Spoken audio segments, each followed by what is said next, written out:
होने के नाते मेरा ये फर्ज बन जाता है कि नगरोटा विधानसभा के अंदर जो बाई पोल आने वाले हैं उसके लिए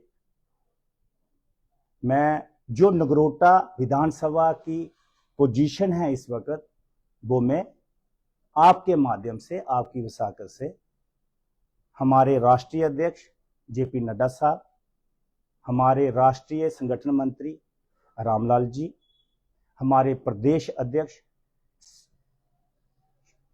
सत शर्मा जी, हमारे प्रदेश के संगठन मंत्री अशोक जी, मैं इनके सामने और अपनी पार्टी के सामने कुछ चीजें रखना चाहता हूं।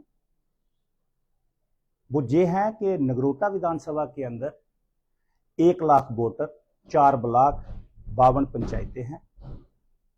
नगरोटा विधानसभा में भारतीय जनता पार्टी जो है वो मजबूती के साथ खड़ी है। भारतीय जनता पार्टी का हर कार्यकर्ता मजबूती के साथ खड़ा है और भारतीय जनता पार्टी का एक मजबूत गढ़ है नगरोटा विधानसभा। ये आज का नहीं है, 2002 से एक मजबूत गढ़ है और भारतीय जनता पार्टी के साथ, मोदी साहब के साथ, फूल के साथ, संगठन के साथ, संघ के साथ तमाम लोग जो नगरोटा विधानसभा के हैं वो दिलो जान से जुड़े हुए हैं, दिल से जुड़े हुए हैं। इसलिए मेरी प्रार्थना ये है कि पॉलिटिकल SRO 43, पॉलिटिकल SRO 43 जो है इंप्लीमेंट नहीं किया जाए।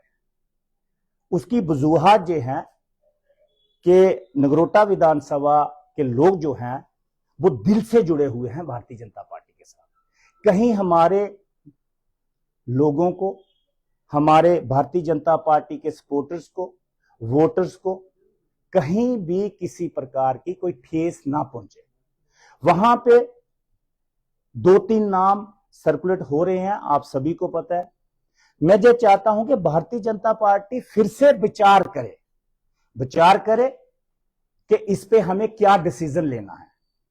लेकिन इतना जरूर है कि भारतीय जनता पार्टी SRO 43 जो पॉलिटिकल SRO 43 इंप्लीमेंट करवाने की कुछ नेता, मैं सभी नेताओं की बात नहीं कर रहा हूं, कुछ 1 या 1.5% नेता जो हैं वो मिसगाइड कर रहे हैं हमारे राष्ट्रीय अध्यक्ष जी को भी, हमारे संगठन मंत्री जो राष्ट्रीय हैं उनको भी और हाईकमांड को भी।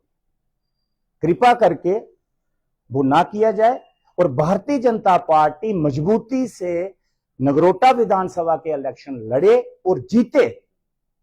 उसके लिए एक बार फिर से विचार किया जाए कि टिकट जो है वो अनिल शर्मा डिजर्व करता है, टिकट के लिए कोई और डिजर्व करता है, कौन डिजर्व करता है, किस नेता को आज तक कोई भी चांस, कोई भी एक प्रकार का प्रूव करने का मौका नहीं दिया गया, या किसको दिया गया है वो प्रूव नहीं कर पाया, या किसको नहीं दिया गया है उसको प्रूव करने का मौका देना है या नहीं देना है। एक बार फिर से भारतीय जनता पार्टी की, हमारी प्रदेश की पूरी टीम, कोर कमेटी और राष्ट्रीय अध्यक्ष और राष्ट्रीय हमारे संगठन मंत्री, मेरी विनती है, प्रार्थना है, मैं कोई जो थ्रेट नहीं कर रहा हूं, मैं विनती कर रहा हूं, प्रार्थना कर रहा हूं, क्योंकि मैं एक बीजेपी का कार्यकर्ता हूं। मैं बीजेपी के कार्यकर्ता, बीजेपी सिपाही होने के नाते मेरा फर्ज बनता है कि कम से कम एक बार फिर विचार किया जाए कि क्या करना है। ऐसा ना हो जो पॉलिटिकल SRO 43 लगाने की कोशिश की जा रही है उसका जो इंप्रेशन है, उसका जो पूरे जम्मू कश्मीर में जो आवाज आएगी वो गलत ना जाए। कल को लोग भारतीय जनता पार्टी के ऊपर शीटाकशी ना करें। अगर ऐसा ही करना था तो राजेश गुप्ता जी जम्मू ईस्ट के विधायक 40 साल वो पैदाइशी भारतीय जनता पार्टी में थे, वो भारतीय जनता पार्टी में पैदा हुए, भारतीय जनता पार्टी रहते हुए ही वो स्वर्गवास उनका हुआ। तो उनकी भी 2 बेटियां थी, वो भी तो हमारे जम्मू कश्मीर की बेटियां हैं, उनकी भी 2 बेटियां थी, एक बेटा भी था। और उनकी जो श्रीमती जी हैं अनु गुप्ता जी, वो तो राजेश गुप्ता जी के जीवित होते ही भारतीय जनता पार्टी के महिला मोर्चा में और वो काम कर रही थी। वो तो तब वो जीवित थे, तब वो कारपोरेटर थे, तब से वो काम कर रही थी।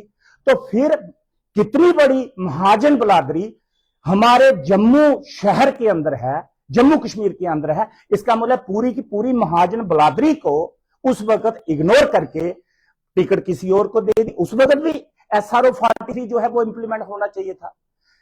ऐसा तो नहीं कहीं कि राजेश गुप्ता जो है वो मेरी तरह एक गरीब फैमिली से, एक नॉर्मल फैमिली से थे, सरमायादार नहीं थे, इसलिए कुछ लोगों की नजर उन पे नहीं पड़ी और उनके परिवार को टिकट नहीं मिली। हालांकि वो डिजर्व करते थे, उनका परिवार डिजर्व करता था। वो 40 साल से संगठन के साथ जुड़े थे, वो पिछले 40 साल से भाजपा के साथ जुड़े थे। जब भाजपा का कोई नाम लेने वाला जम्मू में नहीं था, तब राजेश गुप्ता लाठियां खाता था। तब राजेश गुप्ता की वाइफ घर घर जाकर प्रचार करती थी। जब वो चले गए, उनके बच्चों को जगह नहीं दी गई, तो फिर जे नया पैमाना जम्मू कश्मीर में लागू क्यों किया जा रहा है? और इसका मतलब है कि जो नेता अभी जो भाजपा में आए हैं, चाहे श्यामलाल शर्मा जी हो, चाहे सलाथिया साहब हो, इसका मतलब है कि इसके बाद अगर वो कल को मेंबर पार्लियामेंट बन जाते हैं या कहीं और चले जाते हैं, तो इसका मतलब है कि उनके बच्चों को भी SRO 43 मिलेगा, सरमायादार लोगों को SRO 43 मिलेगा, गरीब आदमी को SRO 43 नहीं मिल सकता। और दूसरी जो मेन जो मैं आपको कहना चाहता हूं बात, स्वर्गीय देवेंद्र सिंह राणा साहब जब ठीक थे अपनी इलेक्शन से पहले, मैं आपके सामने एक फोटोग्राफ जो है वो बताना चाहता हूं। स्वर्गीय देवेंद्र सिंह राणा साहब, मेरा और साथ ही साथ श्यामलाल शर्मा जी। स्वर्गीय देवेंद्र सिंह राणा साहब ने उस वक्त, ये फोटोग्राफ है, स्वर्गीय राणा साहब ने श्यामलाल शर्मा जी के सामने बैठकर ये कहा था मुझे कि 2024 की इलेक्शन अनिल जी आप मेरी सपोर्ट करें, मुझे लड़नी है भाजपा की तरफ से, ये तय हुआ है। और इसके बाद जब भी इलेक्शन आएगी, चाहे 1 साल के बाद, चाहे 2 साल के बाद, चाहे 3 साल के बाद, जब भी इलेक्शन आएगी तो अनिल जी हम आपका नाम रिकमेंड करेंगे, आपको मौका देंगे नगरोटा विधानसभा में इलेक्शन लड़ने का, लोगों में जाने के लिए। तो ये अब वो तो उनका तो स्वर्गवास हो गया, अनफॉर्चुनेट, लेकिन ऑनरेबल इस वक्त लेजिस्लेचर जो है हमारे श्यामलाल शर्मा जी, वो हैं, आप मीडिया के बंधु जो हैं उनसे पूछ सकते हैं कि अनिल जी ने ये बयान दिया है और एक फोटोग्राफ भी जारी किया है। आप उनको बोलिएगा कि धर्म से बताइए क्या बात हुई थी वहां पे। मैं बात को ना तो कम करके बताऊंगा, ना बढ़ा चढ़ा के बताऊंगा। अब श्यामलाल शर्मा जी इस चीज का उत्तर दें, क्या स्वर्गीय देवेंद्र सिंह राणा साहब ने मुझे ये कहा था कि इस इलेक्शन में आप हमारी मदद करें, इसके बाद जब भी नगरोटा विधानसभा में इलेक्शन आएगी तो आपको मौका दिया जाएगा? इसका जवाब जो है वो श्यामलाल शर्मा जी आपको दे देंगे।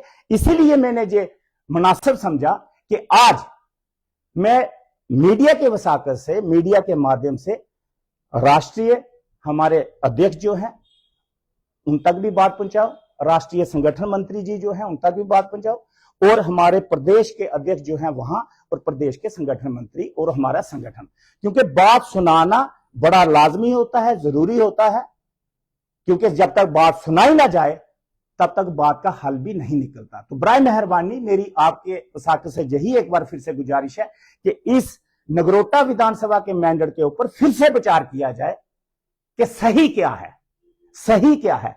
क्या 6 महीने 8 महीने पार्टी में आने के बाद उस शख्स को मौका मिलना चाहिए, या जो शख्स पिछले काफी अरसे से पार्टी का काम कर रहा है उसको मौका देना चाहिए? यही मेरा एक सवाल है। हम भारतीय जनता पार्टी के साथ बिल्कुल खड़े हैं।